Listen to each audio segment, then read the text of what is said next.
I greet you in the love and in the light of the one infinite Creator. I communicate now. Questioner. Could you first give us the instrument's condition, please? I am Ra. The vital energies are more closely aligned with the amount of distortion normal to this entity than previous asking showed. The physical complex energy levels are somewhat less strong than at the previous asking. The psychic attack component is exceptionally strong at this particular nexus. Questioner. Can you describe what you call the psychic attack component and tell me why it is strong at this particular time? I am Ra. We shall elect not to retrace previously given information, but rather elect to note that the psychic attack upon this instrument is at a constant level as long as it continues in this particular service.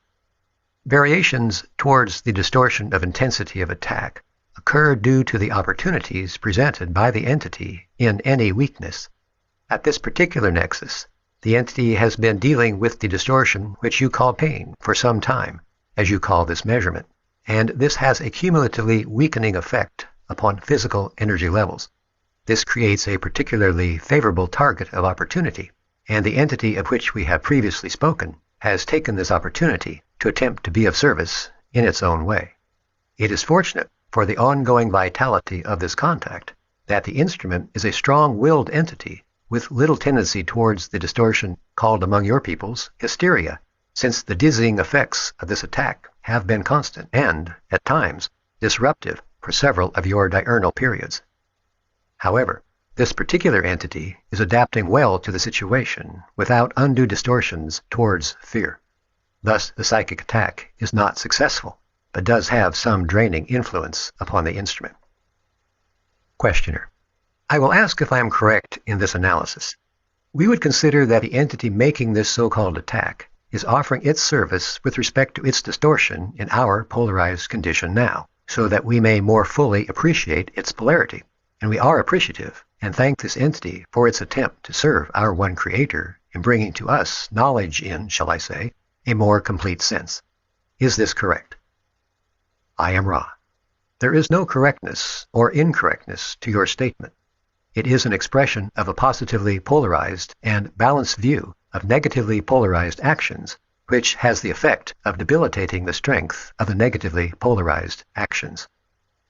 Questioner. We would welcome the services of the entity who uses, and I will use the misnomer, you might say, of attack, since I do not consider this an attack, but an offering of service. And we welcome this offering of service, but we would be able, I believe, to make more full use of the service if it were not physically disabling the instrument in a minor way. For with a greater physical ability, she would be able to more appreciate the service. We would greatly appreciate it if the service was carried on in some manner which we could welcome in even greater love than at present. This, I assume, would be some service that would not include the dizzying effect. I am trying to understand the mechanism of this service by the entity that seems to be constantly with us, and I am trying to understand the origin of this entity and the mechanism of greeting us. I will make a statement that is probably not only incorrect, but is a function of my extreme limitation in understanding the other densities and how they work. I am guessing that this particular entity is a member of the Orion Confederation and is possibly, or possibly not, incarnate in a body of the appropriate density, which I assume is the fifth, and by mental discipline, he has been able to project a portion, if not all, of his consciousness to our coordinates, you might say, here. And it is possibly one of the 7 bodies that make up his mind-body-spirit complex. Is any of this correct? And can you tell me what is correct or incorrect about that statement? I am Ra. The statement is substantially correct. Questioner. Would you rather not give me information as to the specifics of my statement? I am Ra. We did not perceive a query in further detail. Please re-question. Questioner. Which body, with respect to the colors, does the entity use to travel to us? I am Ra. This query is not particularly simple to answer due to the transdimensional nature not only of space-time to time-space, but from density to density. The time-space light, or fifth density body, is used, while the space-time fifth density body remains in fifth density. The assumption that the consciousness is projected thereby is correct. The assumption that this conscious vehicle, attached to the space-time, fifth density physical complex, is that vehicle which works in this particular service is correct. Questioner: I undoubtedly will ask several very uninformed and poor questions. However, I was trying to understand certain concepts having to do with the illusion, I shall say, of the polarization that seems to exist at certain density levels in the creation, and how the mechanism of interaction of consciousness works. It seems to me that the fifth density entity is attracted in some way to our group by the polarization of this group, which acts somehow as a beacon to the entity. Am I correct? I am Ra. This is, in substance, correct, but the efforts of this entity are put forward only reluctantly. The usual attempts upon positively oriented entities, or groups of entities, are made, as we have said, by minions of the fifth density Orion leaders. These are fourth density. The normal gambit of such fourth density attack is the tempting of the entity, or group of entities, away from total polarization towards service to others, and toward the aggrandizement of self or of social organizations with which the self identifies. In the case of this particular group, each was given a full range of temptations to cease being of service to each other and to the one infinite Creator. Each entity declined these choices and, instead, continued with no significant deviations from the desire for a purely other self-service orientation. At this point, one of the fifth density entities overseeing such detuning processes determined that it would be necessary to terminate the group by what you might call magical means, as you understand ritual magic. We have previously discussed the potential for the removal of one of this group by such attack, and have noted that, by far, the most vulnerable is the instrument due to its pre-incarnative physical complex distortions. Questioner: in order for this group to be fully in service to the Creator, since we recognize this fifth density entity as the Creator, we must also attempt to serve, in any way we can, this entity. Is it possible for you to communicate to us the desires of this entity, if there are any, in addition to simply ceasing the reception and dissemination of that which you provide for us? I am Ra. This entity has two desires. The first and foremost is to, shall we say, misplace one or more of this group in a negative orientation so that it may choose to be of service along the path of service to self. The objective, which must precede this, is the termination of the physical complex viability of one of this group, while the mind-body-spirit complex is within a controllable configuration. May we say that, although we of Ra have limited understanding, it is our belief that sending this entity love and light, which each of the group is doing, is the most helpful catalyst which the group may offer to this entity. Questioner: we find continue if you wish to continue with it. I am Ra. We were about to note that this entity has been as neutralized as possible, in our estimation, by this love offering, and thus its continued presence is, perhaps, the understandable limit for each polarity of the various views of service which each may render to the other. Questioner: we have a paradoxical situation in that in order to fully serve the Creator at this level, in the polarized section, you might say, of the creation, we have requests from those whom we serve in this density for Ra's information. However, we have requests from, in this particular case, another density, not to disseminate this information. We have the Creator, in fact, requesting two seemingly opposite activities of this group. It would be very helpful if we could reach a condition of full, total, complete service in such a way that we were, by every thought and activity, serving the Creator to the very best of our ability. Is it possible for you to solve, or possible for the fifth density entity who offers its service to solve, the paradox that I have observed? I am Ra. It is quite possible. Questioner: then how could we solve this paradox? I am Ra. Consider, if you will, that you have no ability not to serve the Creator, since all is the Creator. In your individual growth patterns appear the basic third density choice. Further, there are overlaid memories of the positive polarizations of your home density. Thus, your particular orientation is strongly polarized towards service to others, and has attained wisdom as well as compassion.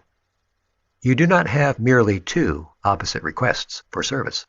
You will find an infinite array of contradictory requests for information or lack of information from this source if you listen carefully to those whose voices you may hear. This is all one voice to which you resonate upon a certain frequency. This frequency determines your choice of service to the one Creator. As it happens, this group's vibratory patterns and those of Ra are compatible and enable us to speak through this instrument with your support. This is a function of free will. A portion, seemingly, of the Creator rejoices at your choice to question us regarding the evolution of spirit.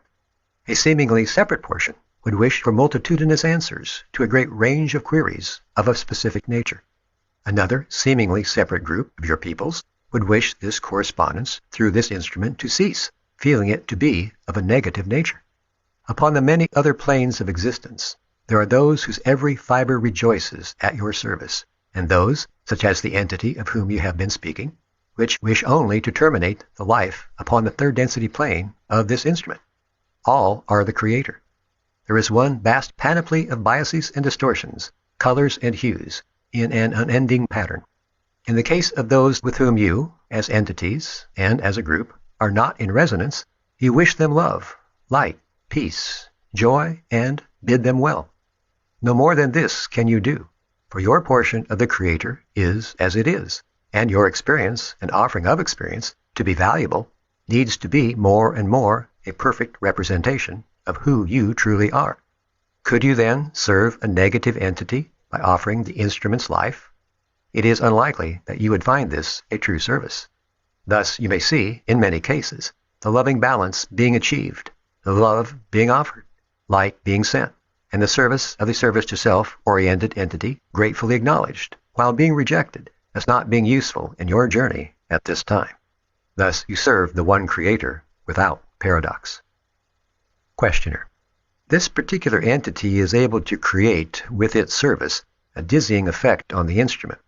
Could you describe the mechanics of such a service? I am Ra. This instrument, in the small times of its incarnation, had the distortion in the area of the otic complex of many infections, which caused great difficulties at this small age, as you would call it.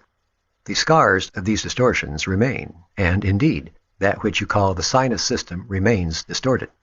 Thus the entity works with these distortions to produce a loss of the balance and a slight lack of ability to use the optic apparatus. Questioner: I was wondering about the magical, shall I say, principles behind the fifth density entity giving this service and his ability to give it. Why is he able to utilize these particular physical distortions from a philosophical or magical point of view? I am Ra. This entity is able to, shall we say, penetrate in time-space configuration the field of this particular entity. It has moved through the quarantine without any vehicle, and thus has been more able to escape detection by the net of the guardians. This is the great virtue of the magical working, whereby consciousness is sent forth, essentially without vehicle, as light. The light would work instantly upon an untuned individual by suggestion, that is, the stepping out in front of the traffic, because the suggestion is that there is no traffic. This entity, as each in this group, is enough disciplined in the ways of love and light that it is not suggestible to any great extent. However, there is a predisposition of the physical complex which this entity is making maximal use of as regards the instrument, hoping, for instance, by means of increasing dizziness, to cause the instrument to fall, or to, indeed, walk in front of your traffic because of impaired vision. The magical principles, shall we say, may be loosely translated into your system of magic, whereby symbols are used and traced and visualized in order to develop the power of the light. Questioner: do you mean then that this fifth density entity visualizes certain symbols? I'm assuming that these symbols are of a nature where their continued use would have some power or charge. Am I correct? I am Ra. You are correct. In fifth density, light is as visible a tool as your pencil's writing. Questioner: then am I correct in assuming that this entity configures the light into symbology, that is, what we would call a physical presence? Is this correct? I am Ra. This is incorrect. The light is used to create a sufficient purity of environment for the entity to place its consciousness in a carefully created light vehicle, which then uses the tools of light to do its working. The will and presence are those of the entity doing the working. Questioner: Are you familiar with a book that the instrument and I wrote approximately 12 years ago called The Crucifixion of Esmeralda Sweetwater, in particular, the banishing ritual used to bring the entities to Earth? I am Ra. This is correct. Questioner: Were there any incorrectnesses in our writing with respect to the way this was performed? I am Ra. The incorrectnesses occurred only due to the difficulty an author would have in describing the length of training necessary to enable the ones known in that particular writing as Theodore and Pablo in the necessary disciplines. Questioner: It has seemed to me that that book has, somehow in its entirety, been a link to many of those whom we have met since we wrote it, and to many of the activities we have experienced. Is this correct? I am Ra. This is quite so.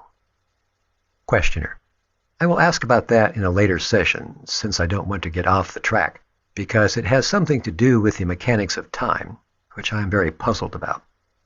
But I would ask then about the fifth density entity in coming here to offer us service, as you mentioned, who has penetrated the quarantine. Was this done through one of the windows, or was this because of his, shall I say, magical ability? I am Ra. This was done through a very slight window, which less magically oriented entities or groups could not have used to advantage. Questioner: Now, the main point of this line of questioning has to do with the first distortion and the fact that this window existed. Was this, shall I say, a portion of the random window effect, and are we experiencing the same type of balancing in receiving the offerings of this entity as the planet in general receives because of the window effect? I am Ra. This is precisely correct. As the planetary sphere accepts more highly evolved positive entities or groups with information to offer, the same opportunity must be offered to similarly wise negatively oriented entities or groups. Questioner: Then we experience in this seeming difficulty the, what I would call, effect of the wisdom of the first distortion, and for that reason must fully accept the wisdom of that which we experience. This is my personal view. Is it congruent with Ra's? I am Ra. In our view, we would perhaps go further in expressing appreciation of this opportunity. This is an intensive opportunity in that it is quite marked in its effects, both actual and potential, and as it affects the instrument's distortions towards pain and other difficulties, such as the dizziness, it enables the instrument to continuously choose to serve others and to serve the Creator. Similarly, it offers a continual opportunity for each in the group to express support under more distorted or difficult circumstances of the other self experiencing the brunt, shall we say, of this attack, thus being able to demonstrate the love and light of the infinite Creator and, furthermore, choosing, working by working, to continue to serve as messengers for this information, which we attempt to offer, and to serve the Creator thereby. Thus, the opportunities are quite noticeable, as well as the distortions caused by this circumstance. Questioner: Thank you. Is this so-called attack offered to myself and to Jim, as well as the instrument? I am Ra. This is correct. Questioner: I personally have felt no effect that I am aware of. Is it possible for you to tell me how we are offered this service? I am Ra. The questioner has been offered the service of doubting the self and of becoming disheartened over various distortions of the personal nature. This entity has not chosen to use these opportunities, and the Orion entity has basically ceased to be interested in maintaining constant surveillance of this entity. The scribe is under constant surveillance and has been offered numerous opportunities for the intensification of the mental-emotional distortions and, in some cases, the connection matrices between mental-emotional complexes and the physical complex counterpart. As this entity has become aware of these attacks, it has become much less pervious to them. This is the particular cause of the great intensification and constancy of the surveillance of the instrument, for it is the weak link due to factors beyond its control within this incarnation. Questioner: Is it within the first distortion to tell me why the instrument experienced so many physical distortions during the new times of its incarnation? I am Ra. This is correct. Questioner. In that case, can you answer me as to why the instrument experienced so much during its early years? I am Ra. We were affirming the correctness of your assumption that such answers would be breaking the way of confusion. It is not appropriate for such answers to be laid out as a table spread for dinner. It is appropriate that the complexes of opportunity involved be contemplated. Questioner. Then there is no other service that we can at this time offer that fifth density entity of the Orion group who is so constantly with us. As I see it now, there is nothing that we can do for him from your point of view. Is this correct? I am Ra. This is correct. There is great humor in your attempt to be of polarized service to the opposite polarity. There is a natural difficulty in doing so, since what you consider service is considered by this entity non-service. As you send this entity love and light and wish it well, it loses its polarity and needs to regroup. Thus, it would not consider your service as such. On the other hand, if you allowed it to be of service by removing this instrument from your midst, you might, perhaps, perceive this as not being of service. You have here a balanced and polarized view of the Creator. Two services offered, mutually rejected, and in a state of equilibrium in which free will is preserved, and each allowed to go upon its own path of experiencing the one infinite Creator. Questioner. Thank you. In closing that part of the discussion, I would just say that if there is anything that we can do that is within our ability, and I understand that there are many things such as the ones that you just mentioned that are not within our ability, that we could do for this particular entity, if you would in the future communicate its requests to us, we will at least consider them because we would like to serve in every respect. Is this agreeable to you? I am Ra. We perceive that we have not been able to clarify your service versus its desire for service. You need, in our humble opinion, to look at the humor of the situation and relinquish your desire to serve where no service is requested. The magnet will attract or repel. Glory in the strength of your polarization and allow others of opposite polarity to similarly do so, seeing the great humor of this polarity and its complications in view of the unification in sixth density of these two paths. Questioner. Thank you very much. I have a statement here that I will quickly read and have you comment on the accuracy or inaccuracy. In general, the archetypical mind is a representation of facets of the one infinite creation.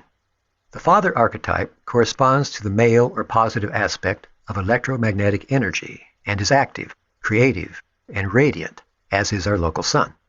The mother archetype corresponds to the female or negative aspect of electromagnetic energy and is receptive or magnetic, as is our earth as it receives the sun's rays and brings forth life via third density fertility. The prodigal son or the fool archetype corresponds to every entity who seems to have strayed from unity and seeks to return to the one infinite creator. The devil archetype represents the illusion of a material world and the appearance of evil, but is more accurately the provider of catalysts for the growth of each entity within the third density illusion. The magician, saint, healer, or adept corresponds to the higher self and, because of the balance within its energy centers, pierces the illusion to contact intelligent infinity and, thereby, demonstrates mastery of the catalyst of third density. The archetype of death symbolizes the transition of an entity from the yellow ray body to the green ray body, either temporarily between incarnations or, more permanently, at harvest.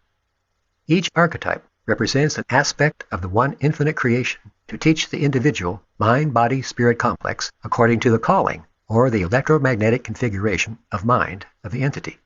Teaching is done via the intuition.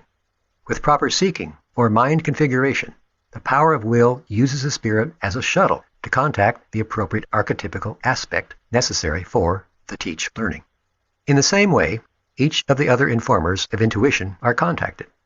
They are hierarchical and proceed from the entity's own subconscious mind to group or planetary mind, to guides, to higher self, to archetypical mind, to cosmic mind, or intelligent infinity. Each is contacted by the spirit, serving as shuttle according to the harmonized electromagnetic configuration of the seeker's mind and the information sought. Will you please comment on the accuracy of these observations and correct any errors or fill in any omissions? I am Ra. The entity has been using transferred energy for most of the session due to its depleted physical levels. We shall begin this rather complex answer, which is interesting, but do not expect to finish it. Those portions which we do not respond to, we ask that you re-question us upon at a working in your future. Questioner: Perhaps it would be better to start the next session with the answer to this question. Would that be appropriate, or is the energy already fixed? I am Ra. The energy is, as always, allotted. The choice, as always, is yours. Questioner: In that case, continue. I am Ra. Perhaps the first item which we shall address is the concept of the spirit used as a shuttle between the roots and the trunk of mind. This is a misapprehension, and we shall allow the questioner to consider the function of the spirit further, for in working with the mind, we are working within one complex and have not yet attempted to penetrate intelligent infinity. It is well said that archetypes are portions of the one infinite creator, or aspects of its face.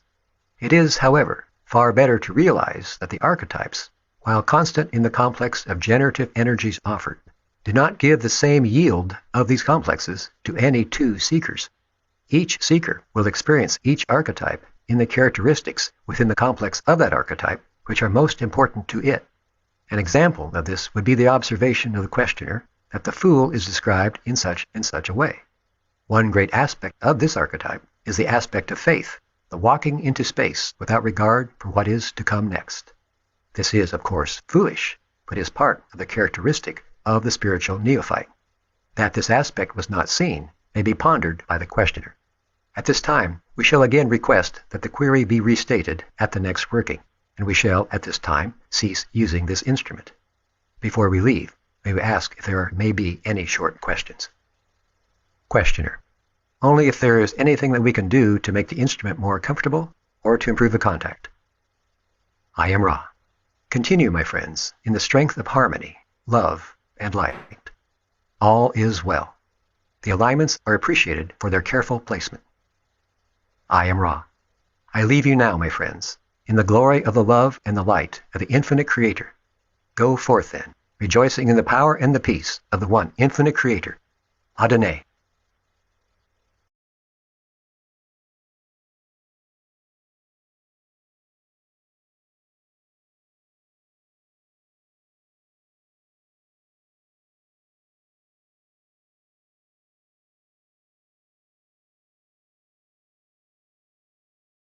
Dive in, guys. It's pretty good. I have a question, and I just wanted to pull it back up real quick because I just want to make sure. So when, let me just pull it up so I can make sure I'm hitting the right thing. But how is it not infringing on free will or breaking the way of confusion by telling them how they are being attacked, like specifically?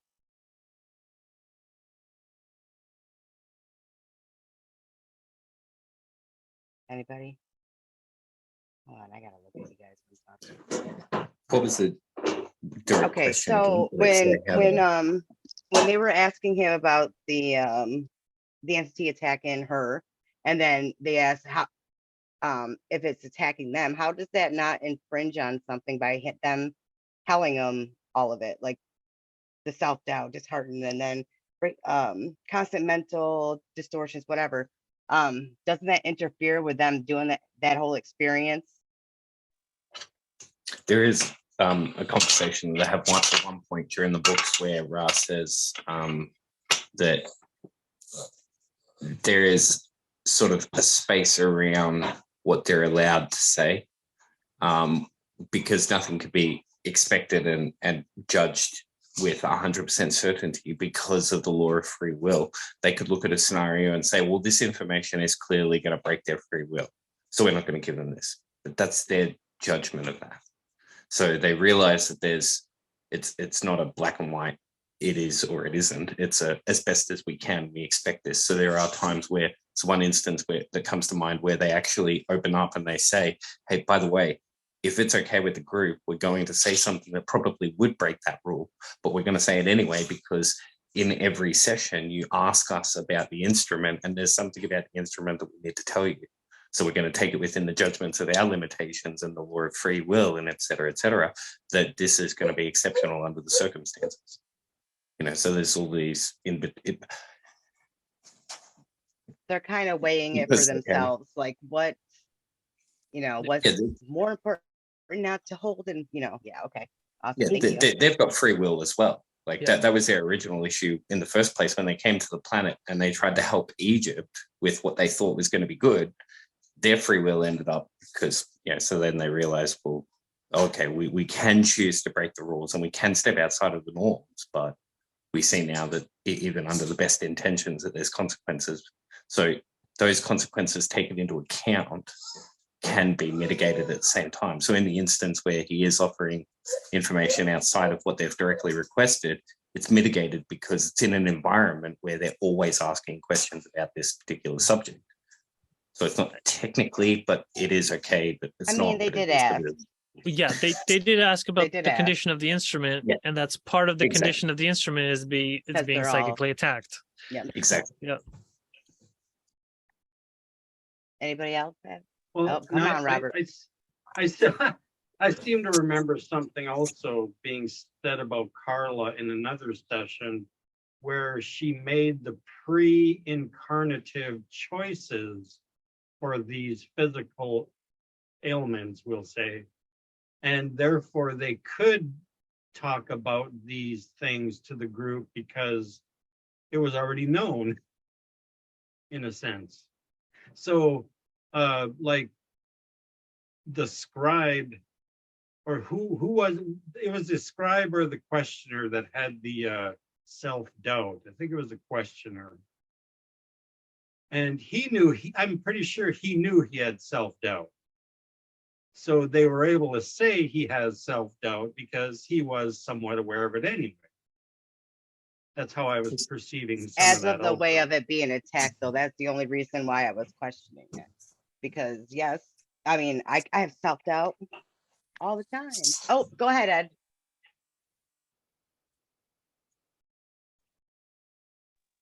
You have to unmute, Ed. Sorry. Yeah, brilliant. Yeah, you can hear me? Yes. Fantastic. Hi. The bit that he was talking about, the scribe, and like the effects on him, and also not just that, but when the questioner asked about, he said that he's had no effects or any kind from any kind of attacks on him that he noticed. Obviously, the self-doubt and whatever else is what Ross said, but like when you think about it, what actually ended up happening to him in the long term, you could say that essentially, like, he kind of got attacked the worst out of a lot of them, and also when he was talking about the scribe, his link and the problems that they were trying to get with him. I think that was kind of talking about the ritualistic way that him and Carla were, because they had a kind of a quite a specific relationship in the group, and I feel that when it was talking about him being the weak link in that regard, I think there was kind of hint talking about that. I'm sorry, like that was really what I was going to get at when. Sorry, I've got these notes. I do apologize. Go on. Don't be sorry. I do that all the time. Anyways, yours is a lot better than I do. Oh. I appreciate that. Thank you. Yeah, I mean, you talk about a very thing about. Yeah, God, sorry. I was just going to agree, but it's amazing because I've thought similar things before as well, where the scribe is usually kind of seen to be a bit of a meek male. The speaker is seen to be as the alpha male of the group, but in his confidence and position of that, like in the first session, Carla obviously mentally asks Ra multiple times, "Hey, can you go use Don as the instrument?" So Ra jumps to Don to try to use him, and then jumps to the scribe, and then comes back to Carla, and then Carla actually asks him again to go try Don again, and then Ra actually has to say to her, "Hey, no, I understand your request, but under the circumstances, it's more efficient for you to be the instrument. So if you're looking for efficiency, that's the way that it is." So there is, but by other people in the group, there is an admiration for Don and an image of Don as if he's got all of his shit together, and they're sort of doing the best they can to come together to be like he is, right? So this perception that Don has got it all together has actually ended up falling away over the course of the story, as the other two have actually ascended to the position where he was, as the people who survive longer and do better in the group. Yeah, better is a relative term for length of life, obviously. Yeah. So it's a very interesting circumstance. Yeah. Just because I talked to the Morris and stuff. Basically, Don, he was the adult, and then Jim and Carlo were basically kids. Yeah. Like they had a very big age difference, and he was the one that organized. He'd been doing these sessions for decades, and then Carla came into one and then became his girlfriend. Students, I believe. She was one of his students, I believe. Yeah, exactly. Yeah, part of like a meditation group or something like that. Or yeah, it was the earlier version of their conscious channeling. Yeah. He was like a physics or math or something kind of professor. Yeah, it was some kind of college course, I believe. I can't remember. Mm-hmm. I've seen many interviews with him on TV around random subjects from ufology to science, and he's very well known and educated around different areas. It's good like that. But that's obviously like his weakness is his strength at the same time, just as their weakness is their strength, the balance. Yeah. By the way, I wanted to mention one of my favorite parts of the entire script is actually contained within 6710. The question where we've got the paradoxical situation of the bad guys want something, the good guys want something. So who do we obey? Because they're both the same, and we have to disobey one. So we have to break the rules. So we're following the rules by breaking the rules, but breaking the rules by following the rules. Like, how does this work out? And of course, Ra comes in and goes, dude, you're looking at it the wrong way. Go back to you and look at it from there. Clearly killing the instrument is not a service option, from the perspective of the individual. And that's where we're reminded the importance of the self in the scenario, rather than just going, oh, look, there's a rule book, I better follow the rules, like, religion. It's like, no. It's you. You're the issue. You're the secret, But they're like, no, but I want to be of service. But how? You're not getting it, guy. Yeah. Yeah, I remember Ra was like, I'm not sure it was this session, but he was saying, there's lots of people requesting different things from you, and you can't fulfill all the requests. You're going to have to make some choices about which ones you're going to fulfill and which ones you're going to ignore. Yeah. Can I say, I think this is maybe like one of my favorite sessions of the entire thing, because there's so much in there. This talks about like the core of magic. And, there's so much that relates in here from, the difference between positive and negative polarity, and, like the middle pillar technique, and like so many different things that essentially connect in. It's got so much about astral projection, and, like the fifth density entity projecting its consciousness in a light body. I mean, this stuff's all like so incredibly relevant to so many different branches of essentially the occult. And then like the other guy was saying, I don't know his name, but we were saying about how Ra's reaction to them asking the questions, I thought was brilliant, where he's literally laughing at them, like he thinks the whole thing's hilarious, that that you've got, like, you're trying to actually have whole kind of positive polarity too far, really, because then you end up kind of doing more harm. But then that's the whole core of the middle pillar thing, right?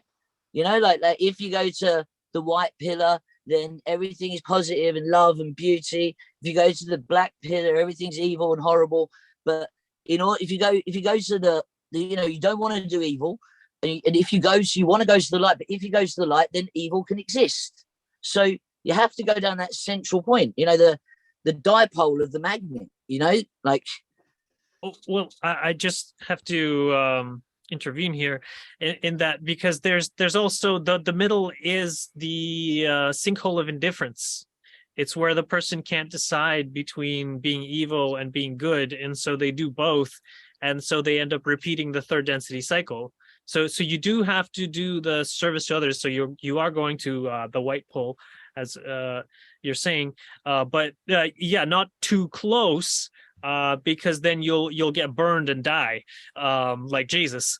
You have to have a little bit of wisdom there, and then at some points, say flee Jerusalem or whatever. Yeah.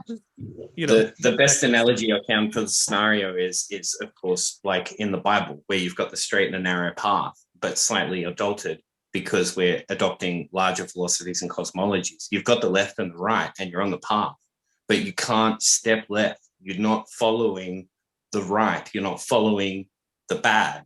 You're making the choice for you to be you in that moment in response to the things around you. So you're walking forward. You're not walking left or you're not walking right. You're listening to the left and you're paying attention to the right and taking all of this in while walking your walk forward. It's your walk. That's the purpose of the middle pillar. It's not because there is that aspect of stalemating there and sitting still. And that's clearly not the case, because what happens to water when it sits still? Be like water, my friend, as Mr. Legend said. And I I think it's wasn't raising my also, hand, just so you guys know. I was just thinking while I was writing. Sorry. I also think there's evidence of the side, left, right, positive, negative, in the way creator manifests in nature itself, because what is called chirality or handedness, they have found so many molecules in physical reality have a left-handedness, and it seems to be favored versus the right-handedness. And astronomers, cosmology level astronomers, have also been trying to determine if the universe seems to have a handedness to it. And they're not, that's a lot of data they have to sift through on that one. But they're seeing some evidence that even galactic distribution has handedness to it, and it might be tending towards left hand. So The golden mean. yeah, okay. Is my mic working now? Yes. Yeah. Oh, wow. Okay. I can't use my earbuds to do the Zoom call then. No, what that reminds me of, you're talking about, I just wanted to touch on this one thing real quick, and then I actually had a question for everyone. What that's pointing to in what I see in that is at the very beginning, like in the Bible in Genesis, it talks about the learning the good and evil. Now you're no longer in the middle. Now you know there's a left and a right, so there has to be a left and a right. So now you better go the service to others direction, which is the path that Jesus took and Jesus talked about. So it's kind of I think that kind of is the seed where the idea of sin comes from. And it was distorted, obviously, from there because the information was, they did whatever they wanted with it. But that seems to be, to me, that like the core of where sin started. We're no longer in the middle. We're no longer, just balanced. We have now polarization where we have a left and a right, a positive, negative, what way you want to view it. So when you have one, you got to pick one, and then when you pick one, you have to have the other. Does that make any sense? Yeah. Basically, in the LL archives, it describes that whole Genesis thing, and it was saying that basically the death is the veil. So you become cut off from the creator when you're born in third density. You don't remember your past lives or that you're connected to God. And so that Genesis story was a symbolic story to show that they progressed from being animals, second density creatures, to third density creatures that had the veil, and that they had that choice of either going to the service to self path or the service to others path. But yeah, generally the majority of the population is in the middle, which is about 75% service to self. And then you need to get to, or even 80, or something like that. And then you need to get to either 95% service to self or 51% service to others. So 49% service to self. And then in order to graduate, otherwise you repeat the cycle. Yeah. That and that's, you look at all the stories and all the, not just the Bible, but a lot of different religions, they all point to the same path and the same things for the same reason. They're just distorted differently. Yeah. But it's all the hero's journey too, in some way. Yeah. Yeah, for sure. Everything's from source. Everything is Yeah. God distorted. Oh yeah. Prismed. Would it be okay to I want to give you a scenario and ask a question of what you all think of it. I don't talk to anyone about this. You're the only people that Well, then I you can came have. to the right place. Yeah. My friends don't. I start talking to my friends about this, and they just like, the subject changes, So, but about the veil, I studied a lot of the Bible. I actually taught Bible courses before. I've read the Bible through many, many times, and I've searched it again since finding out this, and I didn't really find anything too specific about the veil, other than in the New Testament when the veil was torn when Jesus was crucified. But that's not the veil that we're talking about.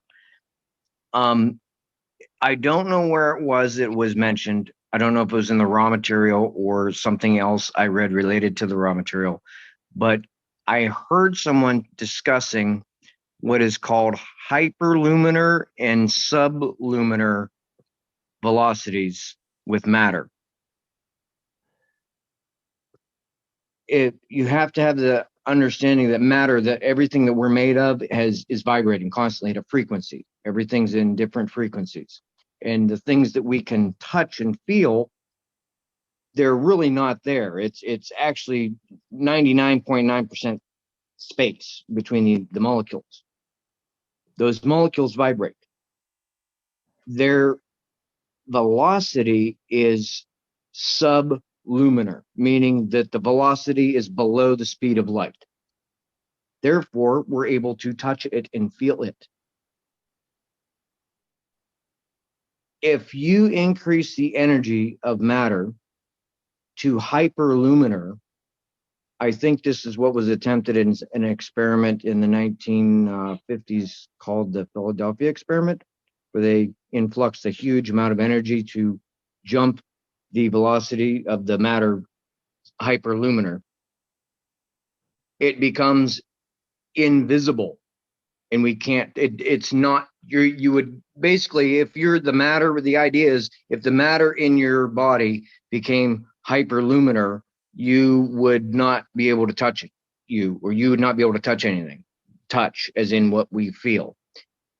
Do you think that this has anything to do with the veil in us not being able to see actual reality, where we're only able to see, perceive, interact with in third density things that are subluminar velocity matter and not hypervelocity matter? If it's hypervelocity, then we're in a dream world basically, or you're on LSD or DMT or something, which Carla did try in their workings. She did try LSD and it had very ill effects, probably because she was already hyperluminar as it was, and that just actually probably screwed her up.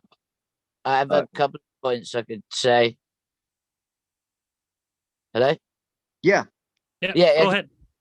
So when you're talking about the hyperluminar, the different states of matter for actual density, you look at us. Like if you look at the kind of the idea of we've all got 7 separate bodies attached to chakras that you through. those would have a different energy density. So Yep. a large chunk of us would be made of spiritual density bodies. You know, that essentially we are all mostly, or mostly up at, like, you know, 3% of, like, half of us is this most is, you know, hyperluminal. You know, if you think about astral projection, when you actually project your consciousness, that would be a hyperluminal manifestation of you. In other words, 6/7 of it we can't perceive. Exactly. We can't perceive, like, most of us. Is what we are, because we, you know, that would all be in densities above us. Yeah, that's what I'm also, getting at. That's what I was asking. Okay. Yeah. So yeah, no, I think. Also, can I just say, I think that Ra also mentions that it's not about the speed of light. That he says that going above or below speed of light isn't actually, you know, how it works. So I don't know whether the hyperluminal, like, subluminal thing is actually the same kind of physics involved. Well, also, have you heard of the book The Voices of Venus? Because there's another book that's full on, like, law of one all over the place. It's all channel material. It's somebody who astral projected to Venus, and basically there's a whole working planet up there with thousands of density beings just living right there, and we can't see them. You know, apparently shared in the group, a whole just planet, so you know. a solar system that we can't see, because the whole thing is a different density of matter. But like I said, I'm not sure that it fully relates to the physics thing that you were talking about. Anyway. Yeah. So I just wanted to say, at least I know that LL Archives does not, at least to my knowledge, talk about hyperluminal or subluminal, but it does talk about the densities, and they are perceivable in time space. So we are in space time. Our bodies are in space time, which is like where you have space and it's difficult to move through space. Whereas in time space, it's the other way around, where it's very easy to move. It's difficult to move through time when you're in space time, and then it's easy to move through space and time space, or whatever. Anyways, like, it's basically your imagination, and people who are incarnated with just third density bodies, they may have difficulty perceiving spiritual entities and other fourth density phenomenon. But people who are incarnated with dual activated bodies, they have a third density body, but they have like a fourth density mind. And so they're able to interact with fourth density entities through their mind. They can see them with their third eye. Oh. Yeah. So, you know, like clairvoyance and all that kind of stuff. And a lot of, and because everyone has the infinite potential for all of these things. So like, if you, for instance, want to achieve enlightenment, you can do that. And that is the lifting of the veil.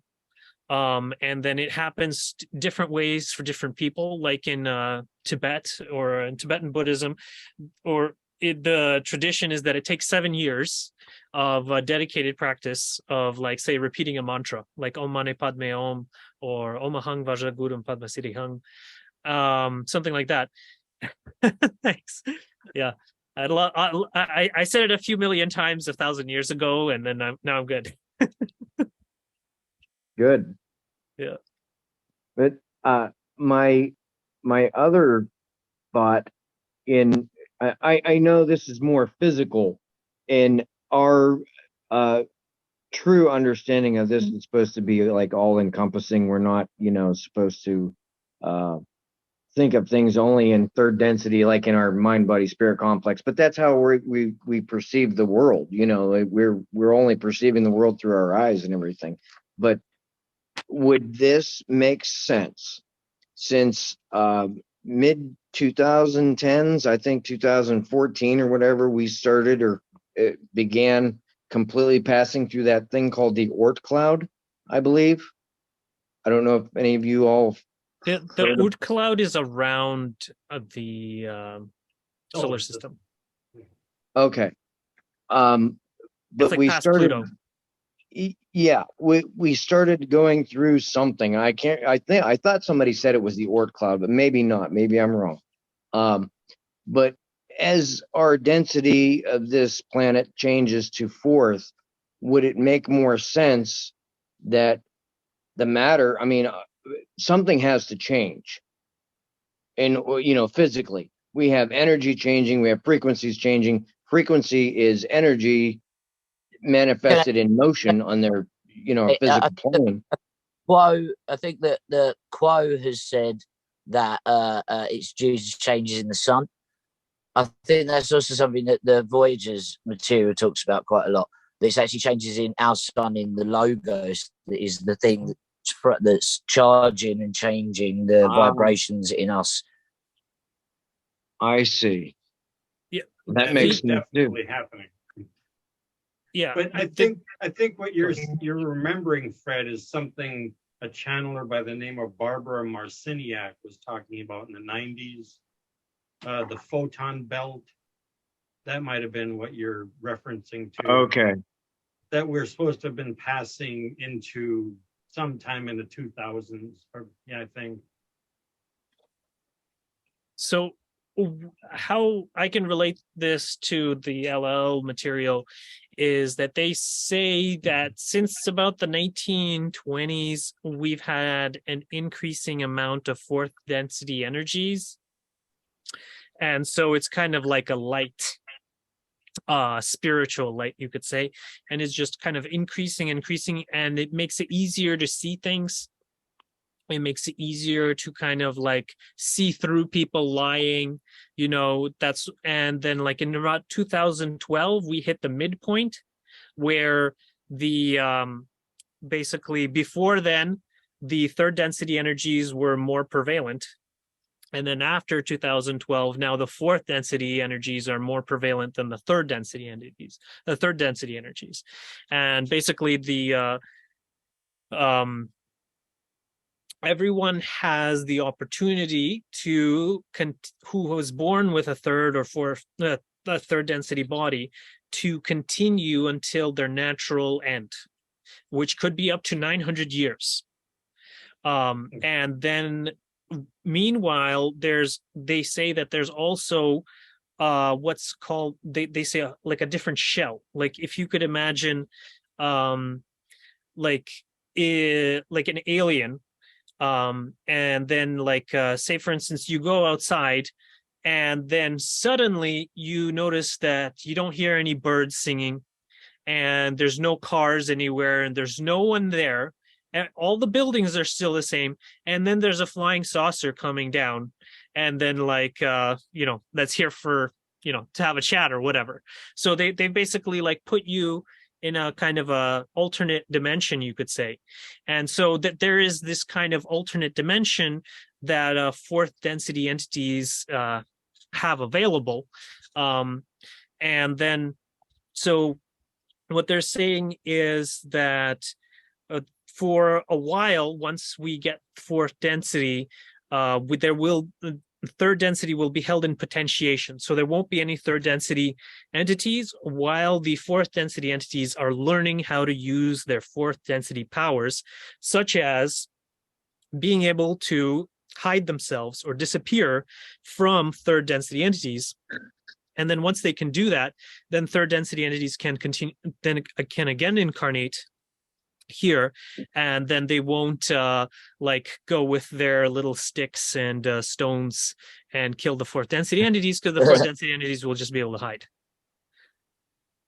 Yeah, doesn't he say that the planet's going to get really hot? I don't recall that, but I can't remember. It's one of the I don't know, maybe the second book.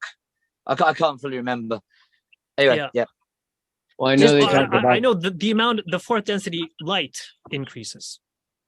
There's a part where Ra does confirm that a byproduct of the process is an increase in heat. So you're it's entropic. Yeah, I heard that heat process and earthquakes and stuff, that's from the negative energies in the people of the earth, and then that catalyst trying to get processed is what causes like the heat energy. Is kind of like the Earth having a fever because it's upset with the people that are on it. Yeah. Yeah. You know, and then have the Or shaking or the earthquakes are it trying to like shake off these, you know, critters. So as long as people are willing to be calm and nice to the planet, the Earth changes can remain minimal. Well, in order for us to be nice to the planet, we kind of have to be nice to ourselves first. Yes, that's true too. And you can't have one without the other. So, you know, just little things. It's amazing. Yeah. Yeah. Can I like try to like come back to the actual kind of that session of Ra, because there was so much good stuff in there. I mean, like you know, the whole thing that he's talking about with the actual attacks being made.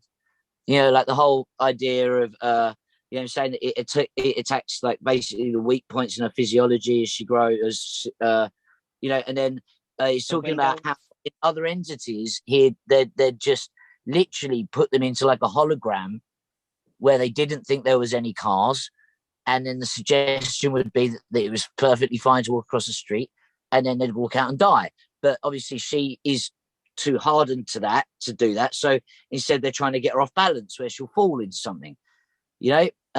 Also the bit that he was talking about there, where he's talking about how the fifth density entity is beaming its consciousness back through the veil, through the quarantine, to be able to do these things to her.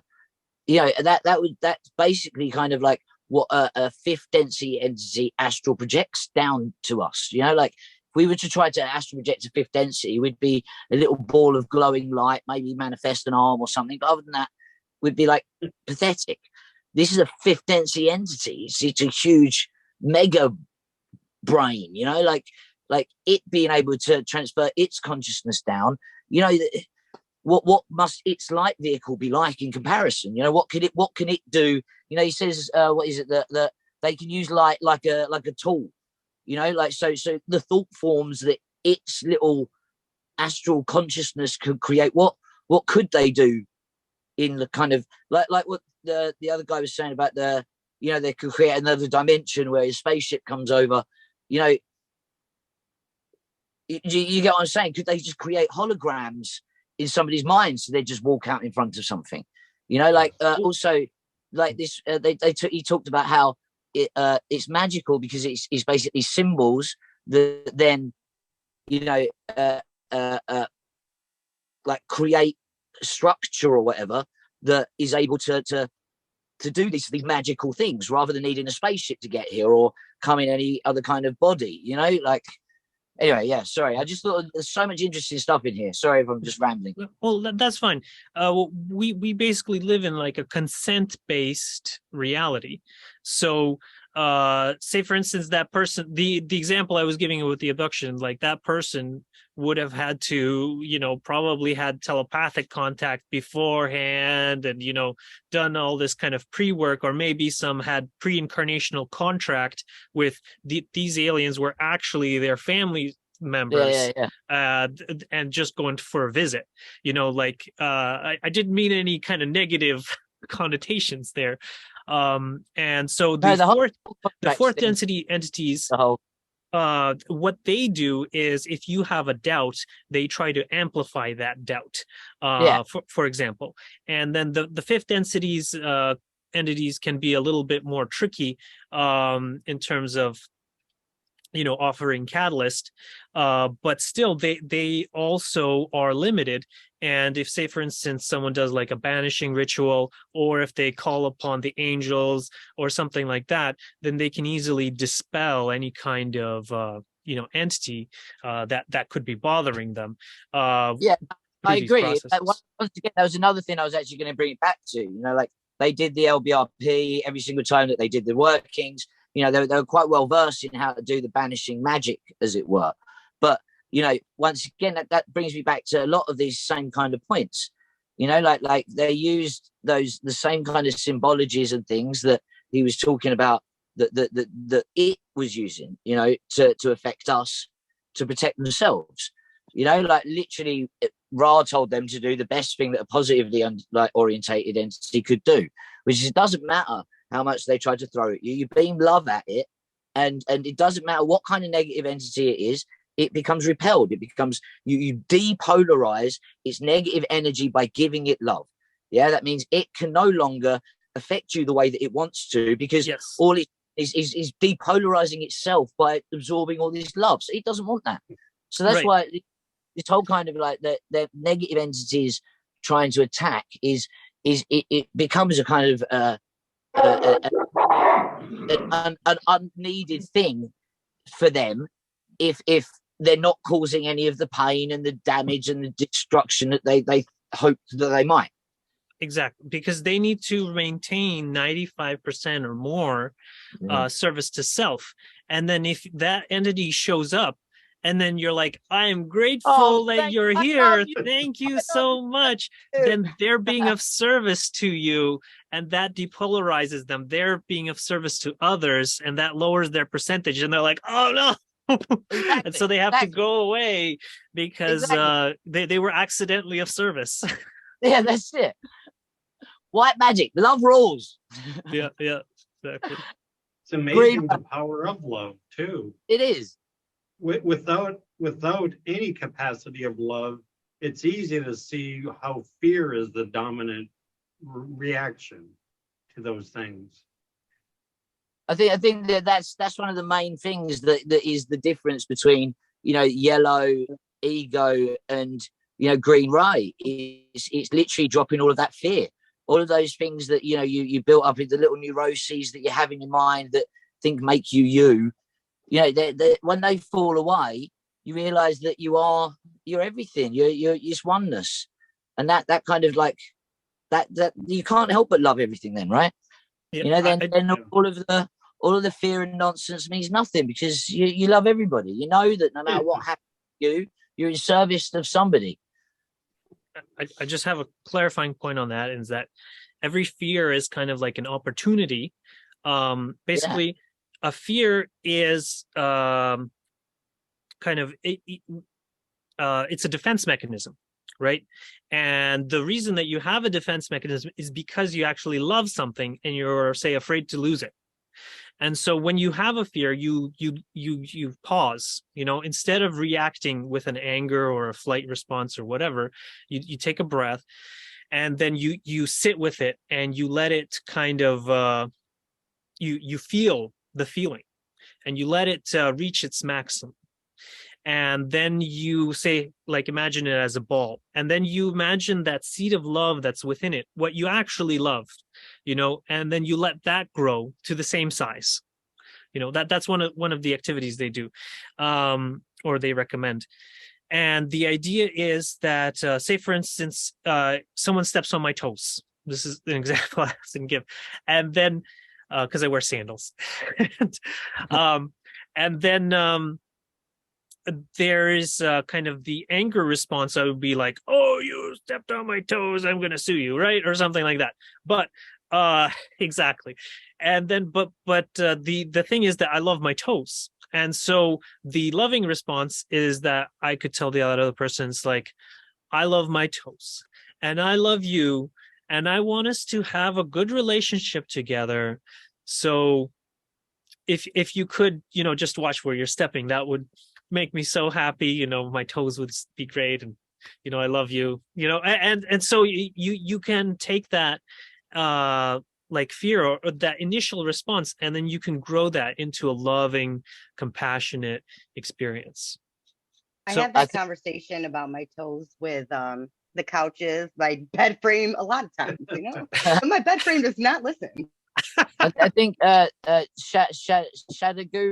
is it the Indian guy? He says something about how anger is stupid, but I don't agree with loads of what he says. But this one thing's really interesting. He said, you know, like responsibility. You know, as soon as anything happens to you, you have responsibility for how you're going to act. Yeah, and that's basically the ability to respond how is best in the situation. Now, even if it makes you pissed off, you take that in, and then you choose your response. As long as that response is always from a place of love, then it doesn't matter how you what you respond with. You know, like you might shout, "I really love my toes," and then give the guy a hug. But the point is, your actions do come from a place of love, even if they're to deal with whatever actual emotions the third density experience brings up. Yeah, for sure. Oh, and then another thing, just in regards to furniture, and well, you can also love your furniture, and then like say put a little bit of foam padding around those legs that you keep hitting. That's what my dad did, and then I decided that was a good idea. I swear today was like World War III getting ready. I was hitting my toes, my legs, my knee, everything. And I'm like, oh, why? And then I was like, who's that? Thank you. Initially, yeah. The full moon energy. I just want to take your dog so badly. I keep looking back at mine because I'm like, yours looks so, he's just like, oh, yes, right there, yes. He's Mine's amazing. sitting here staring at me right now. Mine's Really. passed out over there on the floor. Now, I wanted to clarify something that Fred had brought up a little while back about the veil that was mentioned in the New Testament when it was rendered, or however Torn, they yeah. worded that. Torn. I believe, I could be wrong, this is just memory, but I believe that veil was the veil that separated the Holy of Holies from the general public. That's correct. Yeah. yeah, And I've heard that. the high priest of the temple would go into that one room once a year, and he was the only one who could see God or talk to God that one day out of the year. And that was a veil that separated humanity from God. So the veil of unknowing that we experience is similar to that veil that was rent in two when Jesus had passed. It's symbolically similar, but it wasn't what I was getting it more metaphysical than yeah. But it is strange that it's called the same thing and it does the same thing and it acts the same way. The other veil that I think is quite important here when you're looking at the Christian mythology is, I suppose, comes from the Rosicrucian kind of movement, like the whole idea that you have to break through the veil of the auric egg in order to see the firmament and see, the angels and the be able to see heaven, essentially. It was a huge thing with them, like literally that there is this veil in front of our face that if we could just peel apart, we'd be able to see the real universe for what it is. It's the veil is one of the more interesting aspects of our reality, but let's not mix it up with our senses either. Our senses give us some information about the environment, and then we construct a movie based off of that, which fits the narrative of the general mind of humanity and the stories and the archetypes and structures that are handed down to us through our ancestors of what we're dealing with here right now, giving rise to up, down, human head, fingers and everything else like this. But the physical matter, like the parts that we can't see of this, what we would call 3D physical reality, is somewhere in the ballpark of, well over 99.99999% ish. So they say, and that's just our physical. So that's what our senses detect, but our minds can sense, our hearts can sense other things like love, like authenticity, like source and the one infinite creator that has a sense or a taste or a flavor. Definitely not a physical sensation taste. It's more of a I can't remember the clear term for taste. Somebody might jump in with that, but like we're talking about our outside senses now, senses to other parts of reality, clear senses, other things like that. Oh, so Sherry is trying to say something. I think it's Claire Gustins or Claire Gustins. Yes. Yeah, Gustians. Gusto. So I really like getting into a whole bunch of unified physics and stuff like that, which talks a lot about protons and things. And there's some really interesting.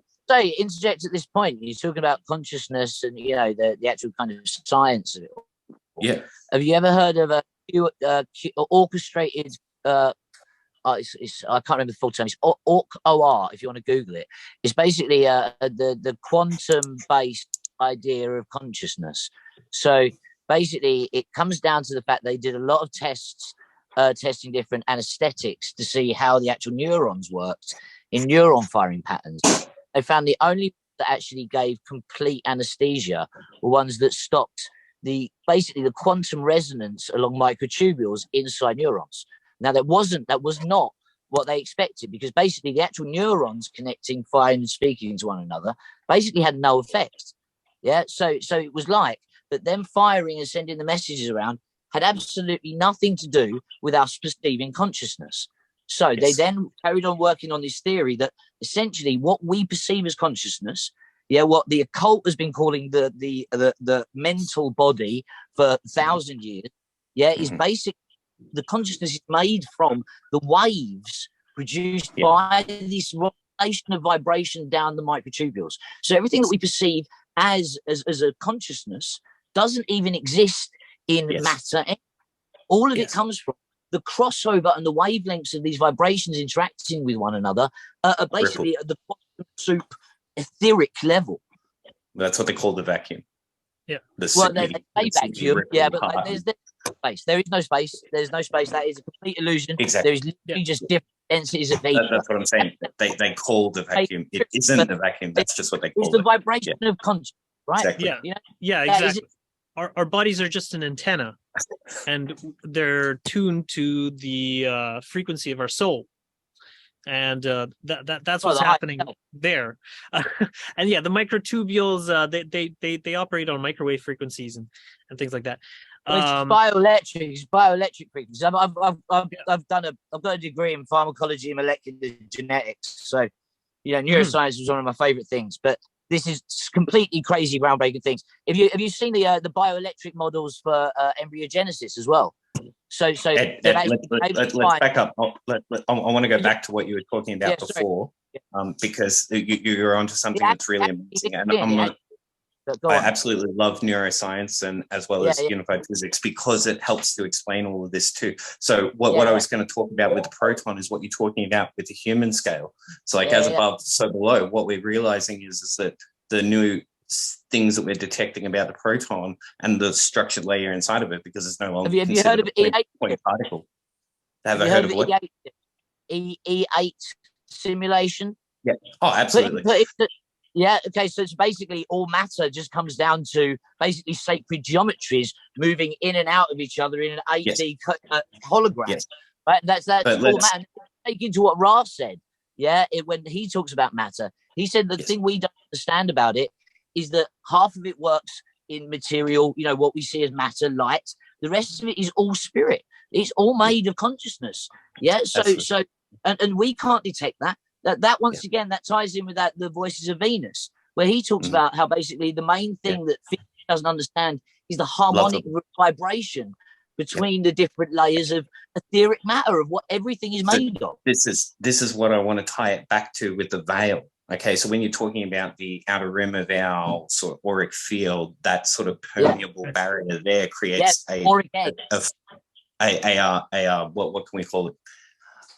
Here's a perfect word. The auric egg that we exist in could be seen as an event horizon, right? I agree. So then within all substantial fields of consciousness, where that has some sort of auric field or energy body or has some sort of energetic reality, has within its environment around its environment, this cosmic egg. This cosmic egg could be considered to be a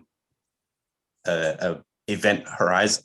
But that event horizon becomes the crossing barrier between individuals, processes, planets, everything is crossing this individual barrier, except it's all infinite scale. You talk about how planets interact.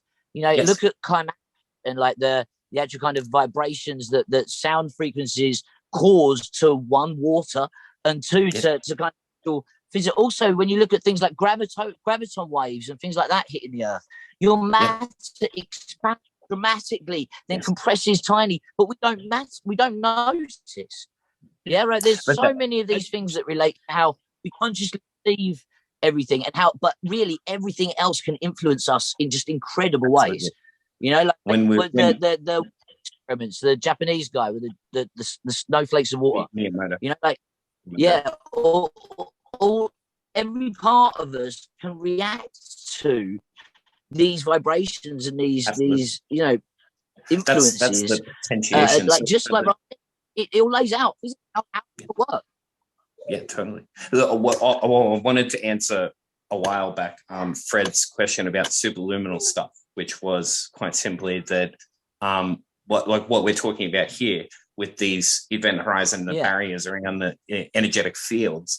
This happens in a way that is not completely random. So it's not exactly reductionistic. It's more in tune with, and that's the reason why we use examples and analogies of sound.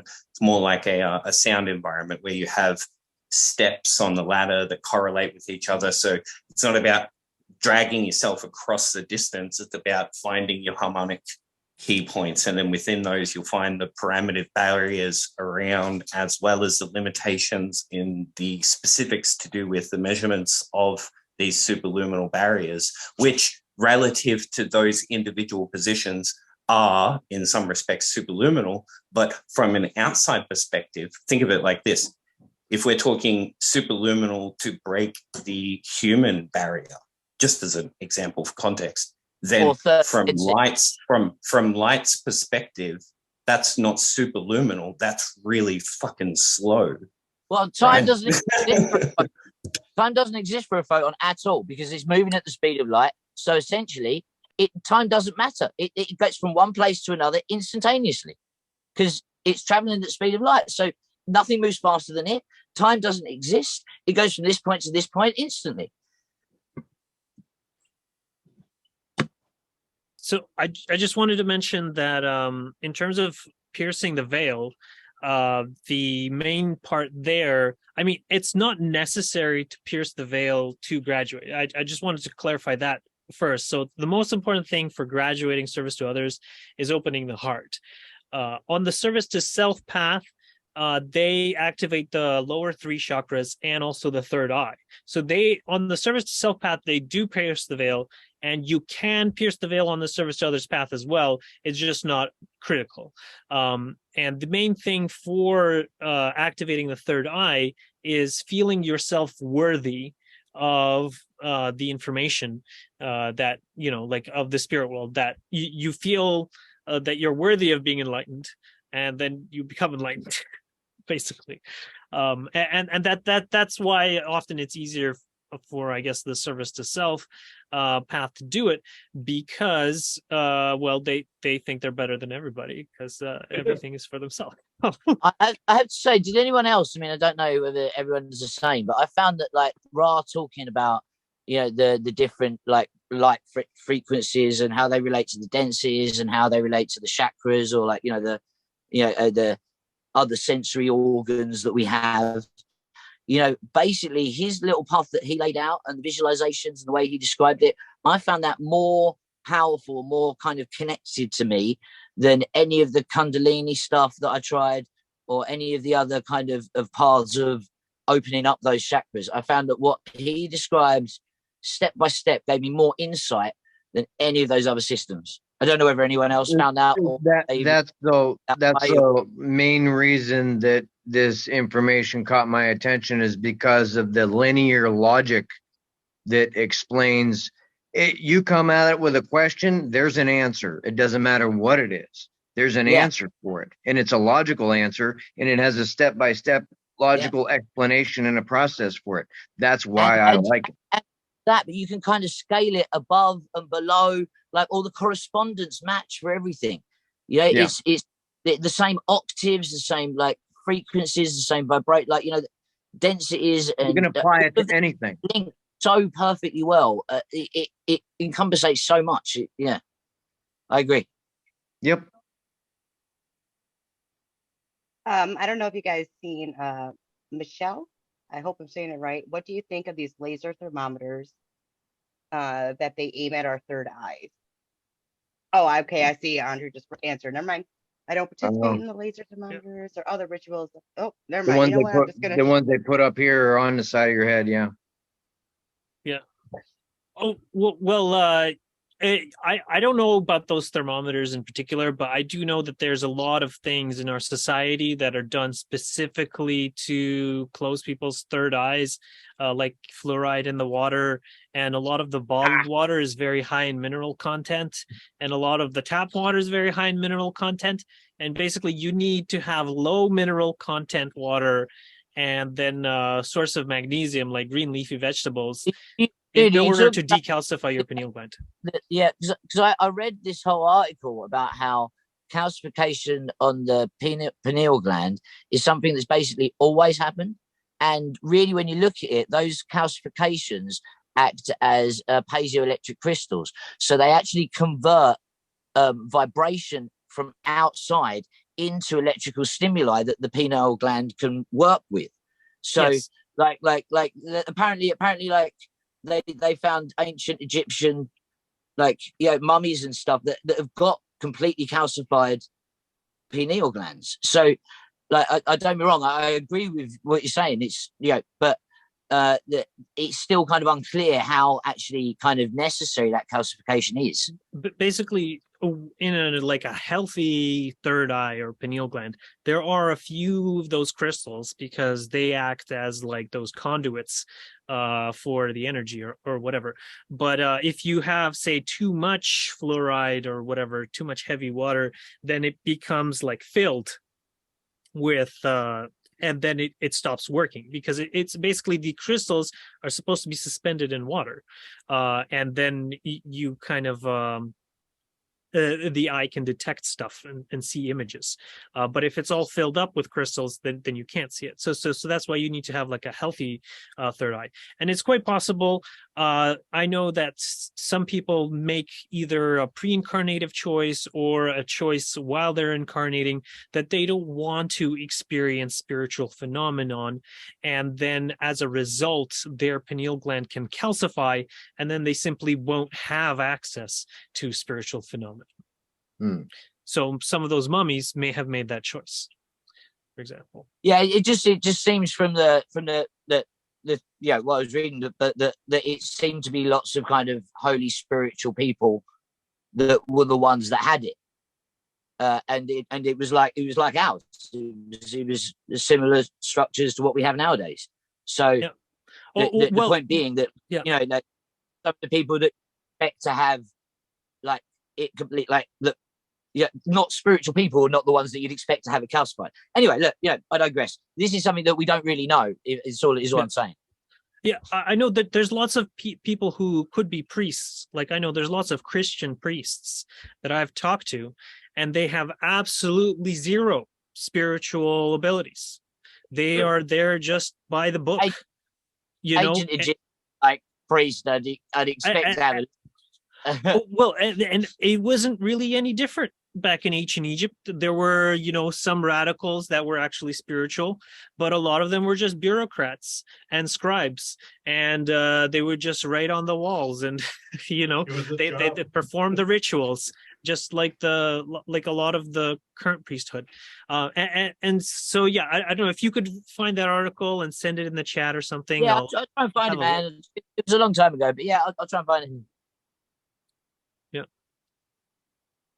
And I'm wondering too, hearing you guys talk about that, any sort of crystalline aggregates forming in the pineal body that could work in harmony or disharmony with other lifestyle things. Let's say if you're a cannabis user, as an example, maybe it works in harmony with certain crystalline formations. And as far as the Egyptians were, they even had some cocaine, I guess. Which is weird because different Blue Lotus. Blue Lotus. Blue Lotus. Yes, and maybe they had some harmonious interactions between things also that worked well that we don't have right now. When, Did- They had different the drugs frequencies. as well. To Earlier work on with in to the begin with. Yeah.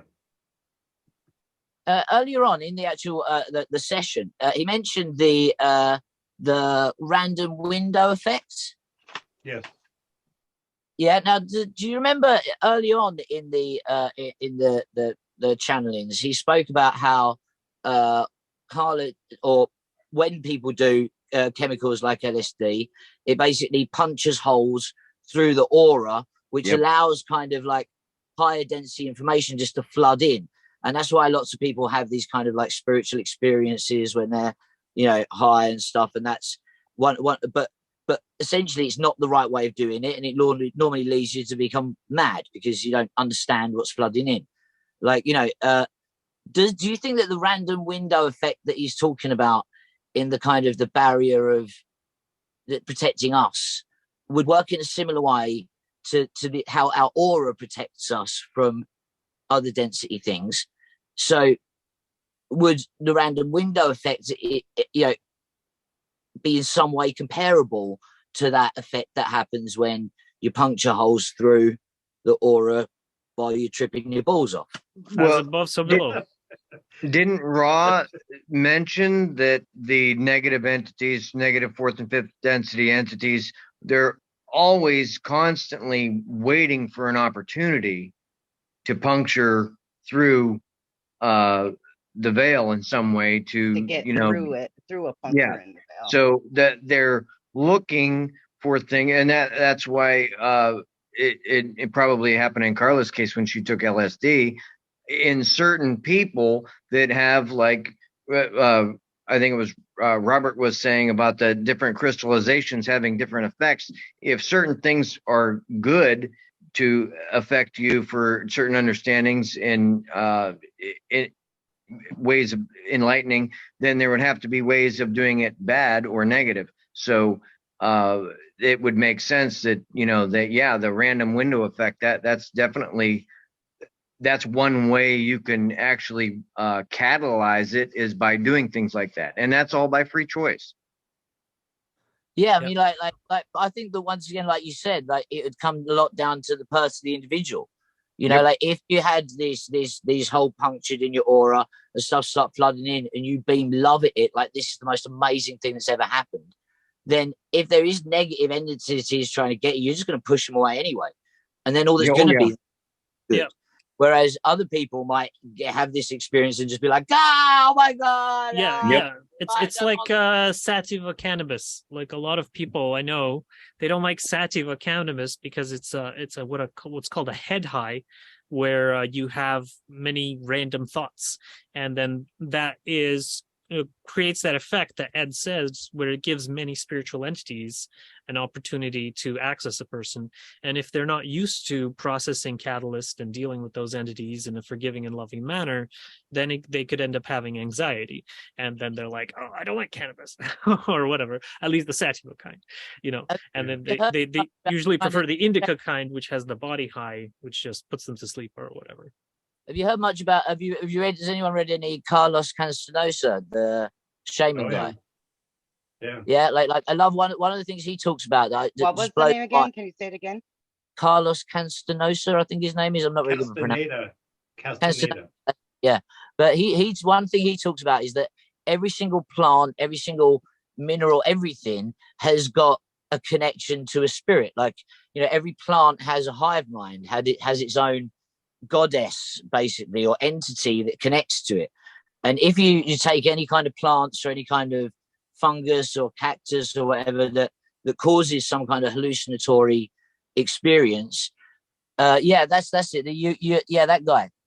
Thanks, Trev. Is it Trevor? Yeah. But the any kind of these spirits, they communicate with us via the chemicals that the plants produce.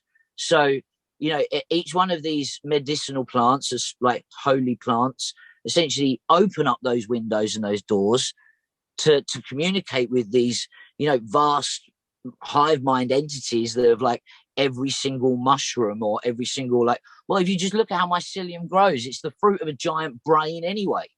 Like it's a really kind of easy way to kind of see that communication when you think about things in the terms of Ra. Like, has anyone ever heard of the channeling of M? Like, he did a book called The Day Springs of Youth. He did something called Western Yoga in like 1910 or something. But it's so much of it ties into the law of one. It's incredible. And he talks about how literally every single atom has got either a negative or a positive polarization. Like it follows the same things that Ra talks about, that you've got every atom that's either positively or negatively charged or has this type of electron spin state or whatever, is essentially a good or a bad, service to self or service to other entity. Yeah. And that, you can communicate with every atom, and then scaling that up. Every plant is connected by, like I said, like one huge spirit, that every blade of grass is connected to every other blade of grass and knows about it. And then when you talk about drugs, you talk about these huge minds that have come up with a way to communicate with humans, probably to try to tell us to stop killing them. And, weed, I think, and all these other things, they just kind of fit nicely into that alchemical process of everything being one and us all trying to connect with one another in some regard. Yeah, I think, well, there may be some to that, but it's also like I know a lot of cannabis users like growing plants, so there's some to that. But otherwise, I there's also an element of that. At least Carlos Castaneda, he did have some experience with some shamans, and the kind of older worldview of I don't want to say primitive tribes, but I'm not sure how else to say it at this point, is basically that everything has a god to it. And then the law of one says that the ideal is to kind of unify as one god, and then to realize that everything is that one god.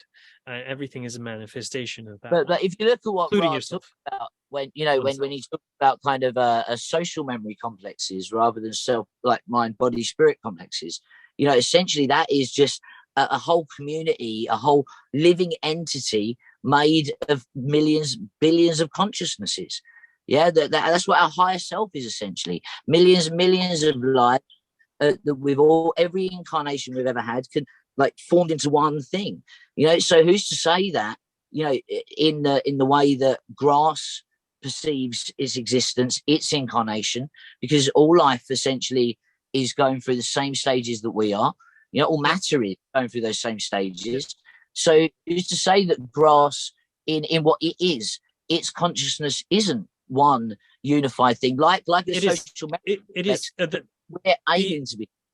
The LL archives, as well as the Dolores Cannon material, says that second density entities like grass and insects, they all have hive minds, or like a group mind, and a one blade of grass, right?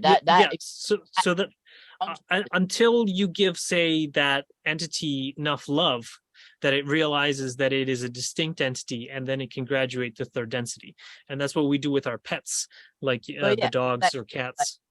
Dogs and cats. The other thing, and dolphins. Have you ever heard of the Tom of the Nine? Yeah, dolphins are already third density entities. Yeah, dolphins are the same as us, man. They protect us. They're I'm telling you, my dog is, okay? I swear my dog is. Oh, quite possibly. He might be graduation level. Oh, he definitely is. I really love the whole idea. Cats basically serve no purpose at all to human beings, other than the fact that they scare away negative entities. That's basically what they do. We're here to serve them, okay? Humans are here to serve cats. They protect us more than anything else. Yeah. I'm not joking about my dog, though. I swear, this guy, I swear my dog is talking to me. I know what he's thinking, every facial expression, everything. And he doesn't act like your normal, like, hey, little puppy like that. I don't even want to call him a human. I tell everybody, no, my dog is definitely third density human. He could be a human. Well, He's gonna be a human when he okay. comes back next time I go, and everybody. Quite possibly, quite possibly. There was one Dogs- thing I wanted to mention about the social memory complexes I learned Yeah. recently is that to form a social memory complex, they have this quote and they say that even two people can form one. All they have to do is they have to realize that they're spiritual beings, and then they have to worship God together. And as soon as they do that, as soon as those two conditions are met, an oversoul forms, including because they're worshiping God, which is kind of through their oversoul, and then they start forming a social memory complex, or they form a social memory complex at that point, and then kind of can grow from there. Why does that sound so much easier said than done? Well, I think it takes a lot of practice because, obviously, a lot of people that go to church, that's what they're doing. You know, they're all seekers, and at least in like a enlightened church, I guess, like they're aware that they're spiritual beings and they're worshiping God. That They're all totally doing it makes together. sense. It fully makes sense, really, when you think about what Ra talks about. Yeah, especially when you look at Quo and everyone else, they kind of talk about being part of Ra. You know, like they are part of the sixth density entity Ra. You know, and I suppose that when you go to church and you kind of, you know, you pray to God, then essentially you are giving yourself to that social memory complex. That is what I'm you know, the holding this phone in my arm the whole time. I shut the video off for a second. Oh, They're talking about pets. Fred, your Everybody audio is on- still on. Oh, I'm sorry. sorry, Yeah. So in terms of not easier said than done, I agree with that in terms of that you say you have one other entity and you want to get to the social memory complex stage where you're able to access each other's thoughts, then you have to forgive and love each other enough on both ends that you are okay with that person hearing your thoughts and then putting thoughts in your mind. So that's a lot of forgiveness and love work, you know, and you have to go through a lot of vulnerable experiences where you're vulnerable and you're sharing something that, you know, like if they say the wrong thing, it could really hurt. And then, you know, they give you a loving and compassionate response. And then you grow in your relationship. And then you have many of these kinds of vulnerable experiences until the point where it's like, okay, I'm okay with you reading all of my thoughts and you talking to me in my head kind of thing. And then you're like, you know, fuse social memory complex. Oh, I've got a friend that has more than once told me when she was younger, and she's old enough to be my mom, she had conversations like that with her grandfather. They'd start busting out laughing and nobody else knew why. So I was like, wow, that would be pretty cool. Yeah, that could be soul family. I do often know what my cat is thinking. I can look at her and just go, go away. Mine talks to me. Yeah, sorry about that. As soon as you guys started talking about pets, my dogs all come in here and started looking at me, and they're like, "Are you going to talk about me, guys?" We told you you're not alone in this world. Other people do this too. Come on, talk to us. Just to say about pets' brains, yeah, like the dog has got the quickest developing brain on the planet. There's no other animal that's brain is developing as fast as a dog's. But my cat begs to disagree. Actually, she's insisting that you're wrong. The cat doesn't need to change. The cat's amazing. The cat doesn't need to evolve. The dog is trying to catch up. The cat's way ahead of it. The cat's like, you peasant. Okay, I'll tell her you said that. You're their human. So if you feel like your dog understands what you're saying, the reason is because the main part of the brain that the dog's in a dog that's developing so quick is actually the bit that processes human speech as human actions. So it's only that bit that's disproportionately growing, but it's growing far quicker than anything else on the planet, which I think once you get probably tie into them trying to get to, you know, a third density, you know, existence before harvest in my, you know, their own little dog way. Does anybody have anything else they want to get out before I wrap it up? Because it's about 10 p.m. Well, okay, for me. I don't know what it is for all of you, but and we can pick it up next weekend. So I had to get a cup of coffee. Stupid in the morning. Stupid o'clock in the morning. What time is that for you? Yeah. I don't know. Let me check my phone. I don't know. It's like 5 hours ahead of you. So what time is it now? So 10. So you're 3 a.m. 3. Morning. Yeah. Woo. Tonight sorry, here. Ed. Where are you in England? Yeah, man. Essex in England. Yeah. Oh, cool. Wow. I stayed up because there's not really many people that I can talk to about this stuff. The kind Yeah, of we're glad you came. that I kind of know about it at, you know. Baby girl. I wanted to make an announcement that Jim McCarty is doing a Q&A tomorrow morning, and it'll be at a more reasonable time for Ed anyways. It's at 12 a.m. Eastern, which is like 5 p.m. UK. It's Jonathan Tong's group, Seattle something or other. If you guys want to join, you can. I won't be able to make it, but go ahead. How do you find that? Thank you very much. It's been absolutely amazing. I'll try to get the link. People that actually speak English. Yeah.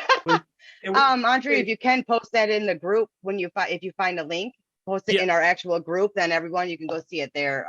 Okay. See the link there. Sure. Okay. I'll post it in the Law of One group. Thank you. I appreciate it. All right, everyone. Well, thank you for all your input. New people, everyone. Thank you, Ed, Trevor, Andre. Thank you, everybody. Thank you. I feel so much better. Bye. Have a good night. Up, guys. Green light. Good night. Hi. Night.